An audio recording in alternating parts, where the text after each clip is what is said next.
राजीव के जाते ही जया सोच में मगन बेड पर सो गई। उसे न आकर्षक ढंग से सजाए दो कमरे के इस मकान में रखे फूलदार कवर वाले सोफों में आकर्षण महसूस हो रहा था, न जतन से सवारे पर्दों में। दीवारों पर लगे सुंदर फोटो और एक कोने में सजे खिलौने जैसे मुंह चिढ़ा रहे थे। उसे लग रहा था जैसे कि सपना की शरीर की महक अभी कमरे की हवाओं में फैली हुई है और कभी प्रिय लगने वाली यह महक अब उसे पागल बनाए बिना न रहेगी। दिमाग की नसें जैसे फटना चाहती थीं।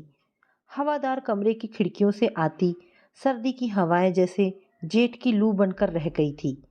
जो कुछ हुआ था उसकी उम्मीद कम से कम जया के भोले मन को कतई न थी। हुआ यह कि कठोर अनुशासन वाली सास के घर में बाहर की हवा को तरस गई जया में राजीव की नौकरी लगते ही अपना अधिकार बोध जाग गया कि अब वह इस घर के एकमात्र कमाऊ बेटे की पत्नी है। सास ससुर देवर नंदे सभी उसके पति की कमाई पर गुलछर्रे उड़ाने को तैयार हैं, लेकिन वह उन्हें गुलछर्रे नहीं उड़ाने देगी। और उड़ाने भी क्यों दे? आखिर इन लोगों ने उसके साथ कौन सी नेकी कर दी है?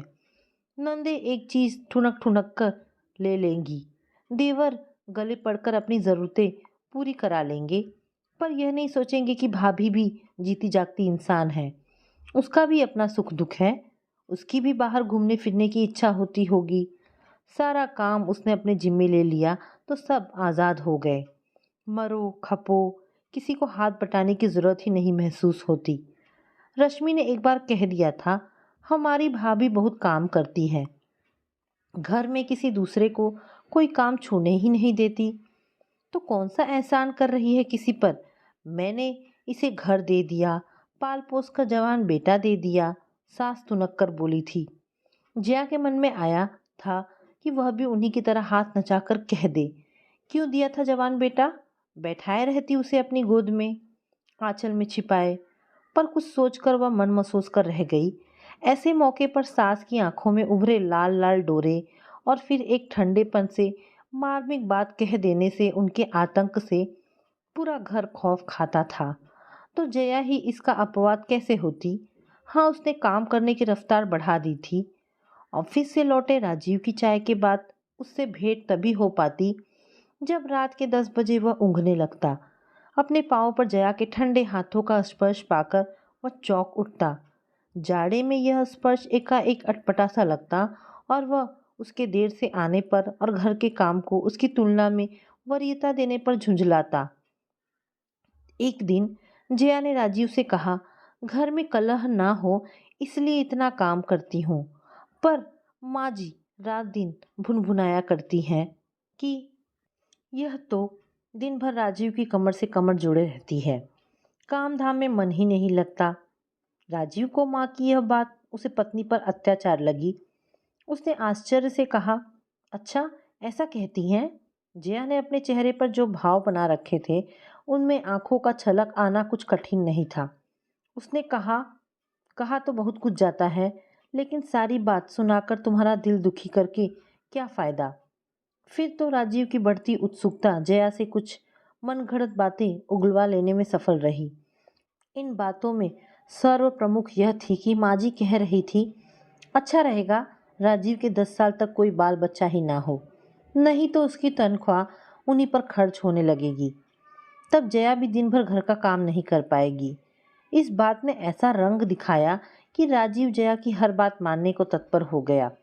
जया ने भी उसे अपनेपन के ऐसे लटके झटके दिखाए कि राजीव को लगा जैसे जया के साथ अलग मकान लेकर रहने और दूसरी जगह तबादला करवा लेने में ही उसका हर तरह से कल्याण है।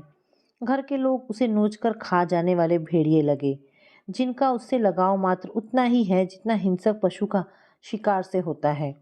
जो माँ पुत्र की कमाई के लिए उसका वंश चलते नहीं देखना चाहती, उसे माँ कैसे कहा जाए?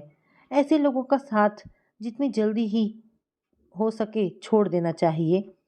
फिर वे तबादले के बाद इस घर में आ गए। राजीव और जया दो ही तो प्राणी थे। जया में काम करने और व्यवस्था की आदत तो शुरू से ही थी। उसने घर को फुलवारी की तरह सजा दिया। सीमित साधनों में जैसा रख रखाव और व्यवस्था जया ने बना रखी थी, उससे राजीव के साथियों को सोचना पड़ता था कि घर तो नारी से ही आबाद होता है, किंतु वैसी बूढ़ी नारी होनी चाहिए। वह राजीव का ऐसा ख्याल रखती थी कि उसे लगता जैसे सच्चे अर्थों में जिंदगी तो अब शुरू की है।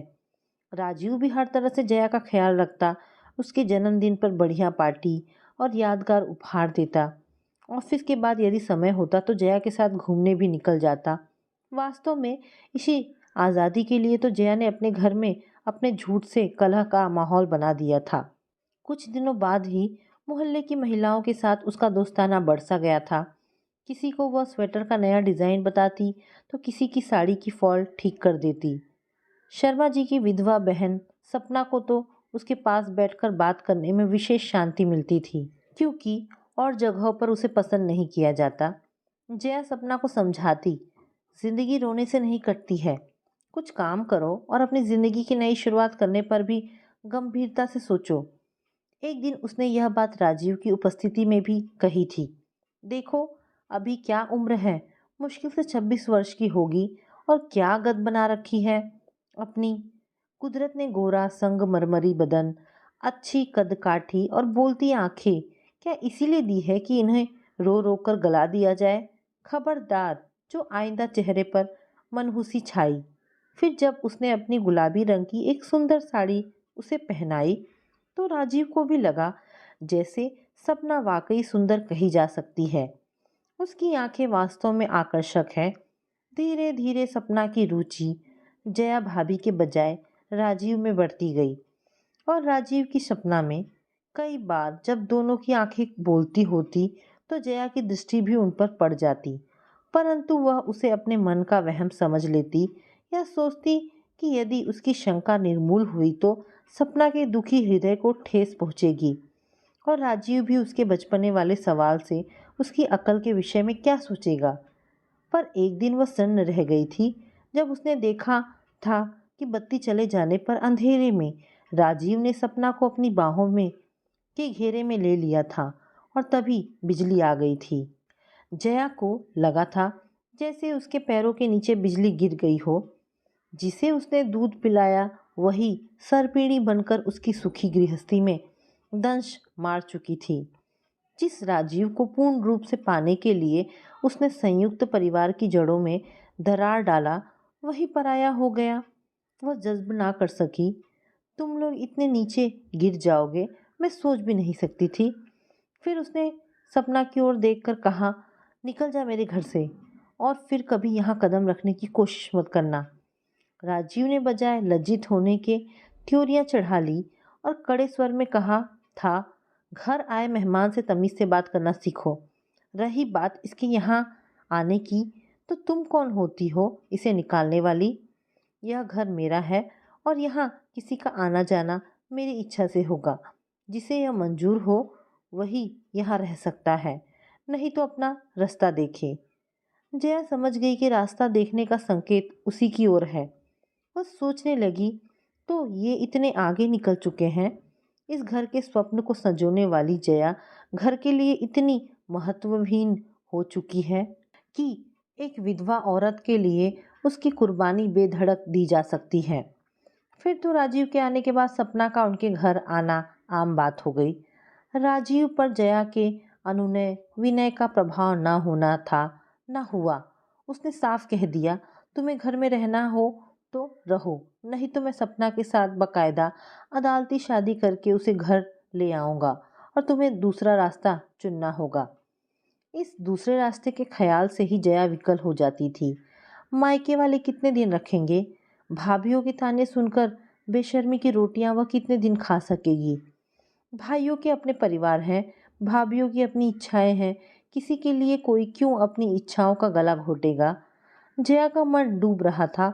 उसे पार लगाने वाला कोई हाथ दिखाई नहीं पड़ता था। इस दुर्दिन में उसका ध्यान अपनी सास पर गया। एकदम कड़े मिजाज की सास के सामने राजीव भी तो भीगी बिल्ली जैसा बना रहता था। यहाँ आने के समय भी तो वह उनसे मुंह खोलकर कुछ कह नहीं पाया था। अगर वे यहाँ होती तो क्या राजीव की ऐसी हिम्मत पड़ती या सपना दिन में 10 बार घर के चक्कर लगा पाती? वह अपराध भाव से ग्रस्त हो गई। यह स्थिति तो वास्तव में उसके न्यारे रहने के काल्पनिक सुख के लिए बोले गए झूठ से ही बनी है। अगर वे आ जाएं तो अब भी बात बन सकती है, मगर वे आए तो कैसे? वह उनसे कहे भी तो किस मुंह से? अगर वह सास को यहाँ लाना भी चाहे तो क्या वे मान जाएंगी? उसके हृदय के दूसरे पक्ष ने उसे आश्वस्त किया कि तूने अपने स्वार्थ के आगे सास की ममता देखी ही कहाँ। जब एक बार उसे डायरिया हो गया था तो हालत खराब हो जाने पर सास ही तो पूरी रात उसके सिरहाने बैठकर जागती रही थी। बहुत सोच समझकर उसने सारी स्थिति पत्र में लिखकर अंत में लिख दिया, वैसे तो मैं स्वयं आपको लेने आती, मगर किस मुंह से आऊं? यह जान लीजिए कि मेरे वहां से हटते ही घर में मेरा रहना भी दूभर हो जाएगा। मैं छोटी हूँ, मुझसे गलती हो सकती है, लेकिन उसे क्षमा तो बड़े ही करते हैं। यदि आप नहीं आई तो मैं समझूंगी माँ की ममता अब दुनिया में नहीं रही, क्योंकि मेरी माँ तो है नहीं, मैं आपको ही माँ समझती हूँ।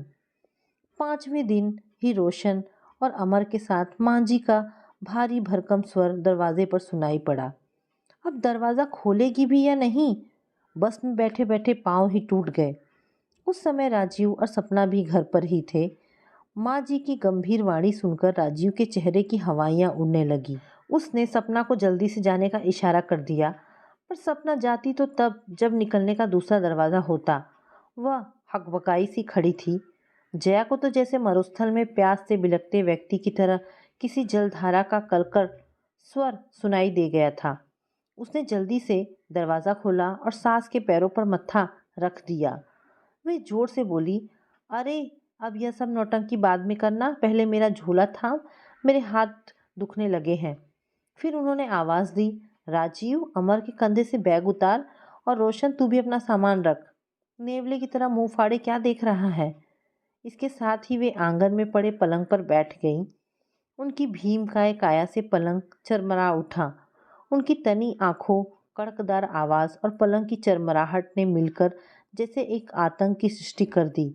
सपना को लगा शेरनी के आने पर तो परिंदे चीखकर भाग जाते हैं, लेकिन इनके सामने तो चीखने की भी हिम्मत नहीं पड़ेगी। उसे लगा माँ जी की दृष्टि उसको तोल रही है, जैसे कोई बच्चा किसी ढेले को फेंकने से पहले उसे तोलता है। उसका यह असमंजस भाप कर राजीव ने सपना को जाने का हाथ से इशारा किया। सपना को जैसे जान मिल गई। उसने एक कदम ही उठाया होगा कि माँ जी अपनी बुलंद आवाज़ में बोली, रुको, अभी कहाँ जाओगी? जरा इसको भी मेरी लाई मिठाइयाँ और फल खाने को दो। यह किसकी लड़की है? इतनी बड़ी हो गई, अभी इसकी शादी वादी नहीं हुई क्या? देखने से तो ऐसा ही लगता है।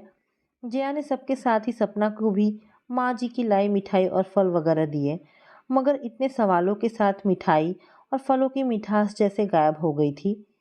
वह साफ देख रही थी कि राजीव माँ के सामने आंख उठाकर उसकी ओर देख भी नहीं पा रहा था।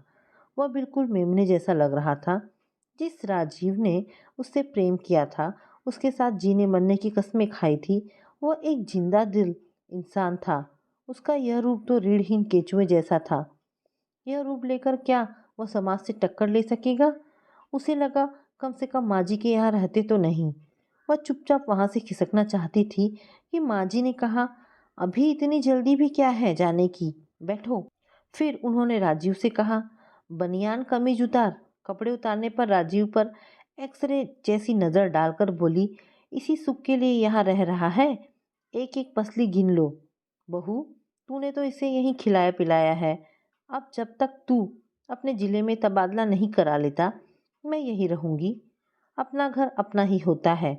इस बड़े शहर की फिज़ा में जहरीले मच्छर घूमते हैं। यहाँ से लाख दर्जा अच्छा अपना कस्बा है, जहाँ हर चीज़ सस्ती है। राजीव और सपना इस प्रवचन के बंद होने के इंतज़ार में जैसे ज़मीन में आंखें गड़ाए बैठे थे। माँ फिर राजीव से बोली, देख ये रोशन और अमर तुझसे कितने छोटे हैं और कैसे खिले खिले हो गए हैं। तेरे बापू की पेंशन और गांव की खेती के सहारे हमने मकान को 2 मंजिला कर दिया है और 2 भैंसें भी पाल रखी हैं। सपना का मन पूरी तरह से बुझ गया था। वह माँ जी और उनके साथ आए हट्टे कट्टे बेटों को देखकर घबरा उठी थी कि यह औरत उसकी कामनाओं की कृषि पर मानो पाला बनकर पड़ गई है। निराशा से लंबी सांस लेकर वह वहां से चल दी।